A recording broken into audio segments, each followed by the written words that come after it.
Your sexuality has been a focus of tremendous attention in Great Britain. Yeah. Well, I think everywhere. I think to some degree with pop stars or film stars, we become the object of people's self-definition as well as the object of, sexual definition. I think people like to think they can spot a gay person as opposed to a straight person because it makes them feel something a little bit, in some way, a little more defined in themselves. And if someone kind of is on the borderline, which I've always considered myself in terms of the way I appear to people. You mean ambiguous? Ambiguous, yeah. I think while it works very successfully in pop culture because it means, especially if you're trying to communicate something emotional or sexual, that you're communicating with both men and women. And I think there's a reason that certain people, there's a basic reason that certain people are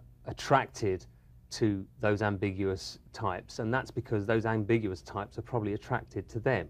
But you want... in the sense of all of them, and my sexuality was not cut and dry. I spent the first half of my career being accused of being gay when I hadn't had anything like a gay relationship, and in fact I was 27 before that happened to me. So I spent my years growing up being told what my sexuality was really, which was kind of confusing.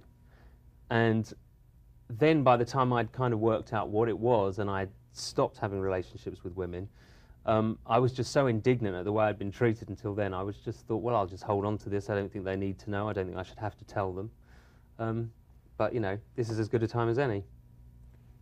So in unambiguous terms, what is it that you want to say? I want to say that I have no problem with people knowing that I'm in a relationship with a man right now. I have not been in a relationship with a woman for almost 10 years.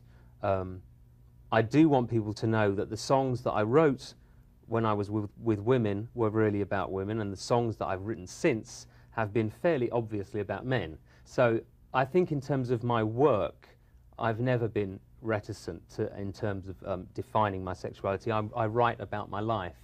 And I want people to know, especially people who loved the earlier stuff, especially if they were young girls at the time, whatever, there was no bullshit there, George, why do you feel compelled to open up a very private part of your life and make it so public?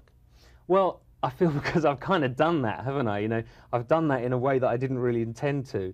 And I think having done something as stupid as that, I'm a very proud man. I want people to know that I have not been exposed as a gay man in any way that I feel, I don't feel any shame I feel stupid and I feel reckless and weak for having allowed my sexuality to be exposed this way, but I don't feel any shame whatsoever, and neither do I think I should.